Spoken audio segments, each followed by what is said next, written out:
Barrister M Sarwar Hossain, 1 মিনিটের মধ্যে যদি আপনার কাছ থেকে একটা ধারণা নিতে চাই যে দুটো মতামত আছে, আনুপাতিক সংখ্যা বৃদ্ধির উপর ভিত্তি করে উচ্চকক্ষ নির্ধারণ হতে পারে এবং আলোচনার সাপেক্ষে হতে পারে, কি বলবেন? কোনো রকমের মতবিরোধ হতে পারে কিনা এই জায়গাটাতে এসে ছোট করে?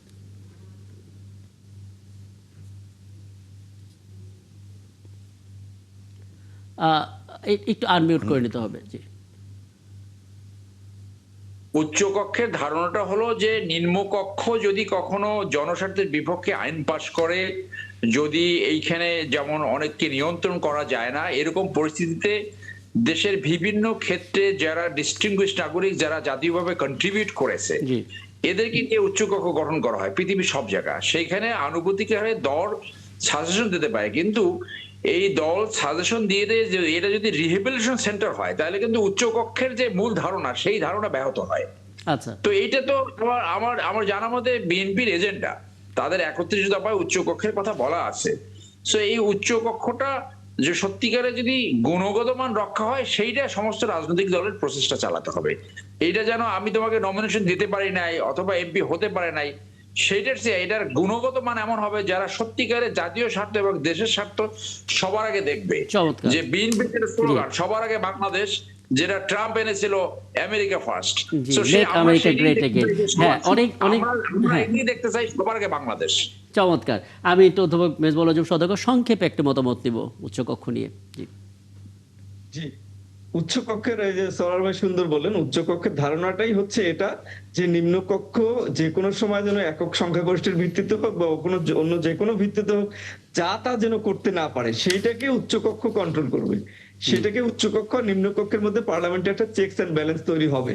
যদি এই চেকস এন্ড ব্যালেন্স তৈরি না হয়, তাহলে উচ্চকক্ষের 4 পয়সার কোনো দাম নাই। উচ্চকক্ষে অবশ্যই এই কাজটা সফলতার সাথে উচ্চকক্ষকে করতে হবে।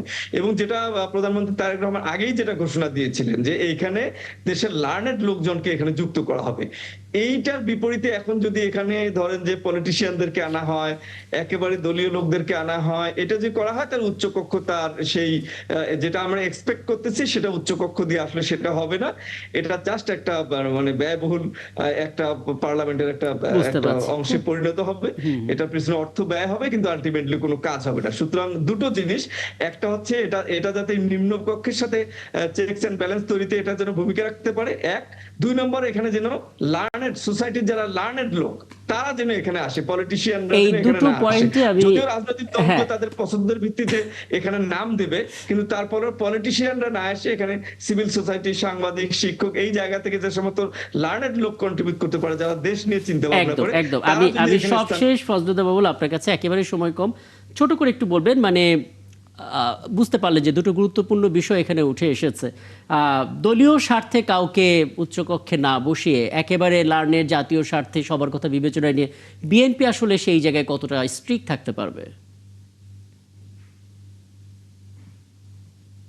বিএনপি কখনোই সরকার যখন গঠন করে, বিএনপি, এটা সবাই জানে, বিএনপি ভালো সরকার চালাইতে পারে। বিরোধী দল হিসেবে বিএনপি একটু কমজোর হলেও আমার মনে হয় এটা তথাকথিত মার্কেটের কথা। So BNP knows very well how to handle the whom to recruit or whom to nominate the upper house. আমার মনে হয় সেটা আমরা যেহেতু এটা বলছি, আমাদের 31 দফাই বলেছি, আমরা সেরকম মানুষকেই আমরা দিব। এবং এই বিএনপি ওই যে লাস্ট কথা, ওইটাই আমরা করতে চাই যে যাকে দিলে বাংলাদেশের ভালো হবে, বাংলাদেশের মানুষের ভালো হবে, সাধারণ মানুষ যেগুলো দিয়ে উপকৃত হবে, আমরা সেরকম একটাই নিম্নকক্ষ এবং উচ্চকক্ষ আমরা করতে চাই। অনেক ধন্যবাদ, অনেক কৃতজ্ঞতা। আমি চেষ্টা করতে চাই শামসুল আলম জুর, আপনাকে দিয়ে অনেক আলোচনা শুনলেন, দুটো বিষয় আমাকে একটু ধারণা দিবেন। একটা সাকসেসফুল ছায়া সরকার মন্ত্রিসভা হয়েছে, এরকম একটা রেফারেন্স যদি দিতে পারেন, এবং উচ্চকক্ষ কিভাবে কার্যকর করা যেতে পারে। Thank you. আমি জাস্ট একটু ছোট ছোট করে বলে ফেলি অনেকগুলো বিষয়। ছায়া মন্ত্রিসভা ওয়েস্টমিনিস্টার ডেমোক্রেসির একটা বড় টুলস, এবং এটার সবচেয়ে বড় উদাহরণ ওয়েস্টমিনিস্টার ডেমোক্রেসি। সারো ভাই, আমি বেশিরভাগ ওখানেই থাকি। সো এটা পার্লামেন্টকে যদি অ্যাক্টিভ করতে হয়, ছায়া মন্ত্রিসভা যে ঘোষণাটা দিয়েছে বিরোধী দলের পক্ষ থেকে, এটা অসম্ভব ভালো একটা কাজ করেছে, এবং এটা যদি করা হয়, এটা আমাদেরকে বড় ধরনের একটা অ্যাকাউন্টেবিলিটির মধ্যে নিয়ে আসবে। দ্বিতীয়ত, ওয়েস্টমিনিস্টার ডেমোক্রেসি আসলে সমস্যাগুলোকে কীভাবে অ্যাকোমোডেট করে। আমাদের এখানে যত সমস্যা ব্রিটেন এবং অন্যান্য দেশগুলো যারা এই ডেমোক্রেসি পার্লামেন্টারি ডেমোক্রেসি প্র্যাকটিস করে সেখানে আমাদের চেয়ে কোনো অংশে কম না, বরং অনেক অনেক বেশি সংকট তাদেরকে মোকাবেলা করতে হয়। সেখানে আসলে যখন একটা বিষয় ম্যাচিউরড হয়, যেমন আমাদের এখন যে এই জুলাই সনদ নিয়ে কী হবে, যেমন আমাদের হয়তো এই উচ্চকক্ষের স্বরূপটা কিভাবে হবে, সেগুলো নিয়ে কিন্তু আলাদা আলাদা কমিটি করতে হবে, এবং কমিটি করে ওই কমিটি কিছু কিছু বিষয়ে যেখানে পাবলিক এঙ্গেজমেন্ট আছে, যেমন জুলাই সনদ এবং যে আপার হাউসের ব্যাপারটা, এই হিয়ারিংটা যদি পাবলিক হিয়ারিং হয় মানুষ কিন্তু জানলো, এবং এই কমিটিতে এই আলোচনায় সব কিছুই মানুষ জানলো, পক্ষে বিপক্ষে পয়েন্টগুলো, এবং এই কমিটিতে ডেফিনেটলি বেশিরভাগ মেম্বার থাকবে কিন্তু সরকারি দলের, খুবই স্বাভাবিক। কিন্তু এই পাবলিক হিয়ারিং এর মধ্যে পাবলিক আরও ডিটেইল জানবে, জেনে যদি পাবলিক সেন্টিমেন্ট যেটা ক্রিয়েট হবে, এর মধ্যে ছায়ামন্ত্রী বসে থাকবে না। সো এই যে বিভিন্ন ভাষায় তারা জিনিসগুলো নিয়ে জনমত তৈরি করবে, পার্লামেন্টের হিয়ারিং চলতে থাকবে, এগুলো আপনাদের বিভিন্ন আলোচনার মধ্যে প্রতিনিয়ত আসতে থাকবে।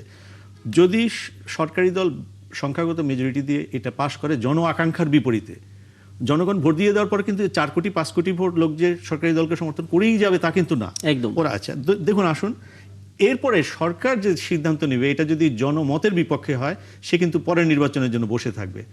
10-20টা না, শুধু এই বিষয়েও কিন্তু সে কোনো কারণে অপোজিশন ভালো করলো জনমতে, তখন কিন্তু সরকার যদি এটা গ্রহণ না করে তাহলে কিন্তু পরবর্তী নির্বাচন এটা বড় বিষয় হয়ে যাবে, মেবি শুধু এই বিষয়ের জন্য একটা মধ্যবর্তী হয়ে যেতে পারে। আচ্ছা, আমি শেষ একটা প্রসঙ্গ বলি। দেখেন ইংল্যান্ডে যেভাবে কাজ করে, এক্সপেন্স স্কিম বলে একটা হলো, এবং সেটা কমিটি হলো, এবং সেটা যখনই হিয়ারিং চলতে থাকলো, যখন ডকুমেন্টগুলো সামনে চলে আসলো, ডকুমেন্টগুলো কে দিল? অপোজিশন। তার তথ্য অধিকার আইন অনুসারে সে ডকুমেন্ট বের করলো যে রাকিব সাহেব তিনি 36 পাউন্ড যে শুভেচ্ছা কার্ড দেন ক্রিসমাসে, সেটা উনি পাবলিক ফান্ড থেকে নিয়েছেন, অথচ সে এমপি সেটা নিতে পারেন আর্থিক অনিয়মগুলো তুলে ধরা। এখানে কিন্তু যেদিন আসলো সবকিছু, এবং এমপি সাহেব কিছু বলতে পারলেন না, সঙ্গে সঙ্গে তিনি পদত্যাগ করলেন, কারণ আপনি মিথ্যা কথা বলে রাজনীতি করতে পারবেন না। এটাই এখন এই যে এইভাবে কিন্তু পার্লামেন্টারি অ্যাকাউন্টেবিলিটি কাজ করে। আর শেষ কথাটা, দয়া করে আমাদের যে এই যে মন্ত্রী এমপিরা হন, তাদের অনেক লায়াবিলিটি আছে। এই সংসদের প্রথম লায়াবিলিটি হচ্ছে গত সরকারের মোটামুটি সমস্ত আইন এবং অধ্যাদেশকে আইনে গ্রহণ করা, সংসদে গ্রহণ করা। এইটা কিন্তু এই যে অর্ডারের কথা বলে এখন আমরা কথা বলছি, যে অনুসারে শপথ নেওয়া না নেওয়ার কথা আসছে, সেই অর্ডারে কিন্তু এগুলো আছে, এই শপথ, দ্বিতীয় শপথ নেওয়া। সুতরাং এটা যখন আপনি গ্রহণ করতে যাবেন, তখন কিন্তু এই আলোচনার মধ্যে এটা কিন্তু রিজলভ করতে এবং গ্রহণ করার রেওয়াজটা বেশি প্রচলিত। শেষ কথা, এমপি মন্ত্রী সাহেবরা, বিশেষ করে মন্ত্রী সাহেবরা, আমাদের জনতা, আমি একজন জনতা, একজন ভোটার হিসেবে, দাগটা মুছে গেছে কিন্তু ভোটটা মুছে যায় নাই। আল্লাহর ওয়াস্তে অন্তত 2-3 দিনের একটা ট্রেনিং করে যদি ওনারা মন্ত্রণালয়ের কাজ শুরু করেন, তাহলে জাতি অনেক উপকৃত হবে। কারণ না হলে আপনি 6 মাস লাগবে, বেশিরভাগ মন্ত্রী হয়তো জানবেনই না, 40 জন মন্ত্রী নতুন আছেন, তিনি যে 2-3-4টা করে মিনিস্ট্রি চালাবেন, সেখানে আদৌ কতগুলো বিভাগ আছে, এই বিভাগগুলো কিভাবে কাজ করে, এবং সংসদের এই সমস্ত চাল ডালের আলোচনা, রাস্তাঘাটের আলোচনা বাদ দিয়ে শুধু আইন নিয়ে কাজ করুক, তদন্ত নিয়ে কাজ করুক, কোনো মন্ত্রীর ব্যর্থতা নিয়ে বিতর্ক হোক, তাহলে দেখবেন আসলে এখন আমরা যে পার্লামেন্ট দেখতে পাচ্ছি, সেখানে আসলে কোনো জিনিসে আসলে একবারে পাশ করার মতো না, অনেক আলোচনা হবে, অনেক পেশার গ্রুপ হিসেবে কাজ করবে, অনেক কিছু, আইনসভা। অনেক ধন্যবাদ আপনাদের সবাইকে আমাকে সময়টা দেওয়ার জন্য। নিশ্চয়ই সামনে কোনো আয়োজন আবার আপনাদেরকে পাবো। দর্শক, এই ছিল আজকে 71 জনের আয়োজন। আগামীকাল আবারও নতুন ইস্যু নিয়ে কথা হবে। থাকুন 71 সাথে।